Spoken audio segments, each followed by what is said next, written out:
Welcome back. Now, history will soon be a compulsory subject throughout high school. A task team appointed by the Minister of Basic Education made that recommendation.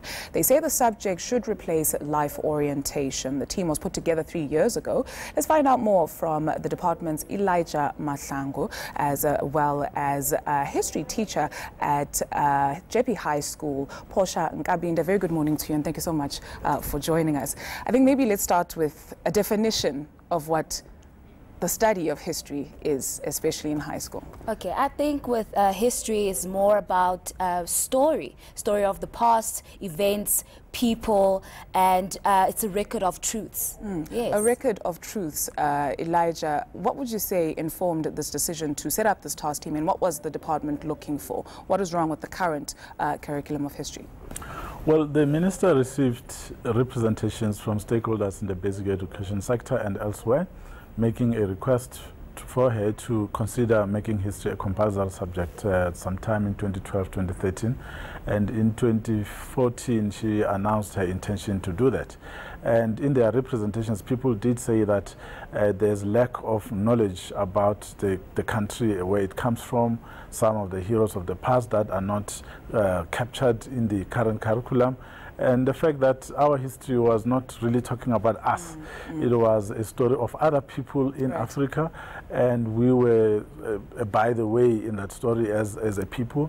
And it was felt that we needed to come to the center of the story so that we are, covered accurately, or at least, equitably, so that everyone's role in the history of this country is clearly shown, and that it is taught in school so that everyone knows exactly what it is. So it's not necessarily just about dates and times, but also telling the story of the people. But when you tell the story of the people of South Africa, you can't separate it or divorce it from the story of Africa. How much is the rest of the continent going to be included in what is being taught in school?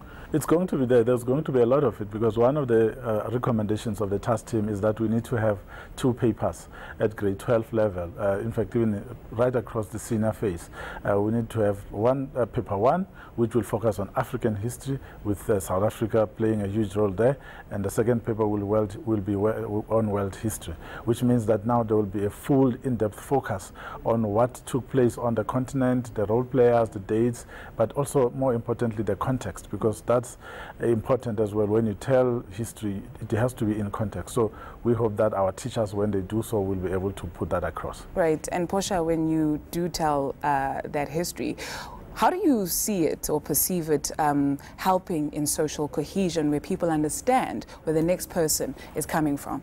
Yeah, for me, history is not about the dates like we've mentioned before. It's not about the events, about understanding where we come from. Because I feel if you don't understand where you come from, you don't know where you're going. That is why there's the social tension, because there's a lack of understanding. Right. But if we understood each other, if we understood where we come from, if we understood the impact of the events that have happened, the impact of the people, the heroes, then it would be much better. It would be easier to converse without feeling tense about it and sort of like detached from it. It's about time, Elijah, and we have to say kudos. At least the process has started. Tell us about how it'll work exactly in terms of people that you have commissioned to sort of put the curriculum together, because one imagines that a thorough job has to be done here in telling accurate stories.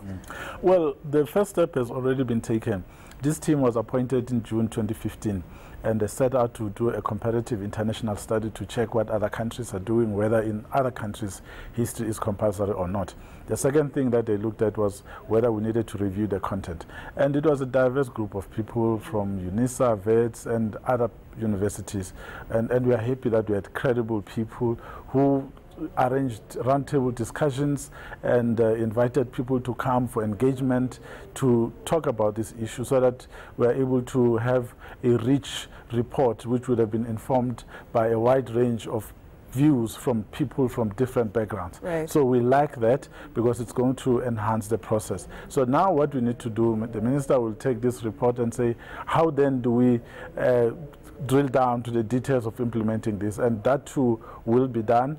And we will do this with the guidance of these academics who played a huge role in compiling this particular study. Right along with that, maybe we should make a our indigenous languages compulsory as well throughout high school. But Portia, to come back to you and the work that you do as a teacher, how do we make history sexy? Without giving away my age, people were not happy doing history in school. You were sort of like looked down upon, or they frowned upon people who studied history, like, history, what do you need to know about history? Okay, so it's not like making it sexy, it's just making it more appealing. Like, we need to put history as a subject that is not, it's not only about black people who fought and whatever, but we need to understand that there's a skill with history. You are able to engage critically with content, so you need to make learners understand that with sources, with evidence, with events and people, then you are able to respond critically and engage and look at other perspectives and also put in your knowledge. Right. So it's not only content that is just shoved down your throat, but also your content and bringing out your own voice to history, yes. What happens to life orientation? Are you phasing it out? Are you replacing it? What happens with that if we're making history compulsory? Life orientation will remain up until grade 9, and from grade 10 going forward, history will then take center stage. Although history is already then up until grade 9, but now we want to extend it to grade 10, 11, and 12. It will remain. Life orientation is a very important subject. In fact, our teachers who teach it do so with pride. Our learners benefit from it. So we are not replacing it as such. It will remain in the curriculum. We just need to strengthen its content. We just need to strengthen its direction and its purpose, so that it remains a compulsory, a compulsory subject, yes, up until grade 9. And on the issue of languages, we have made, in fact, that was the first step that we took, by the way. We made all African languages compulsory in all our schools. We're in the process of phasing that in right across the schooling system. The challenge is teachers. As you know, even with this history initiative that we're talking about now, it will depend on the availability of teachers. But now that this matter has come to this point, universities are aware that they will have to help us produce an even greater number of graduates who come to teach in our schools, having taken history as a core subject. You say the challenge is teachers. What does that talk to? That we don't have people who are interested in taking this up and studying it further so they can impart those skills and that knowledge to younger people? It has not been an area of need for a long time, and now we're creating that need. There have been there's been a pattern which has shown that teachers take certain courses and not others. For example, if it wasn't compulsory, people wouldn't see the purpose for it. But now that we are talking about its importance, a lot more people are going to pay special attention to it and say, yeah, so there are job opportunities for me here as well. In fact, if I go and take teaching at university, it means that I'm going to get a job much faster than someone else who didn't take it. So that is going to help us, but we are going to be discussing this with universities as well to make sure that we strengthen its training there, because it shouldn't just be about content, it should be about how to teach the subject. And we hope that all that work will really help us to achieve what we want to achieve with this particular announcement. Portia, our history on this continent is so loaded. There's so much to tell. What do you start with? What do you tell? What do you leave out? Sure. That's a very difficult question, because then how do you decide whose knowledge is more important? How do you decide that your history is more important than this history? So I think this is when now we put in the academics and say, then let's merge, let's sit down together and talk to which history is important, or which one do we start with. But I know that with the junior phases, we give them an overview to what they're going to expect in matric and grade 10 or 11. Do you find that it resonates with them, with younger people?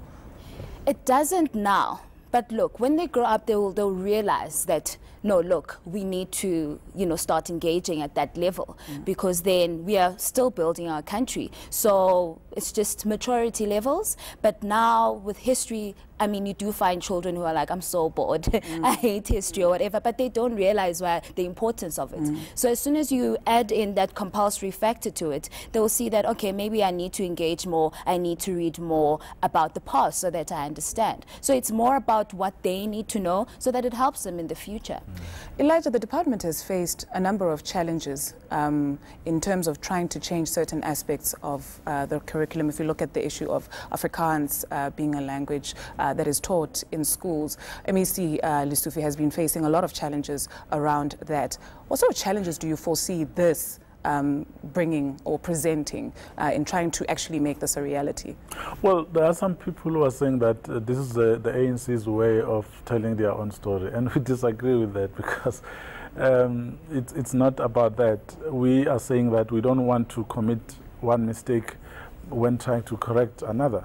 So we are consulting widely to make sure that everyone who has material, who has done research, which can help us bring it so that it can be considered when we rewrite the textbooks, because that is going to happen. We don't want to tell one group story. We want people, our learners, the young ones, to be exposed to all sorts of information so that they can make their own decisions based on available records. So we need to work with all libraries, all archives, whoever it is that has information. Please bring it forward so we can look at it and see how it fits into the whole big story of South Africa. Posha, I think if we were to look at it, it sounds like a great concept. It is a great concept, not it sounds like a great concept, but just how much work is going to go into this? 3 years in the making. One imagines that it's going to take a bit longer. We'll talk about timelines with Elijah just now, but in terms of putting this content together, what are we talking about? What challenges will you be facing? You know, the greatest challenge is the quality in which this history is going to be taught in schools.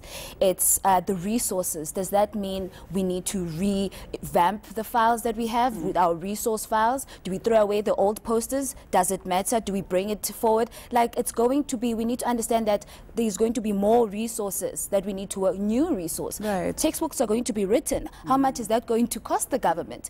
Isn't it going to change again? Because history does change. So the challenge is just keeping up with history, though it's about the story of the past, but it's just keeping up and just with the resources, remaking those posters, redoing films, redoing that. So it's very, very important, because the one thing is resources. Indeed. And we don't just, it's not just the textbook situation, no. There are other visual resources that we use in history. Elijah talks about a challenge in terms of teachers who are going to then impart this knowledge onto onto young people as well. Elijah, let's talk timelines. Yeah. Well, the department usually does things in phases because, as you were saying, you cannot do things overnight. It will shock the system and you might not achieve what you want to achieve. So what we are going to do is do this in phases.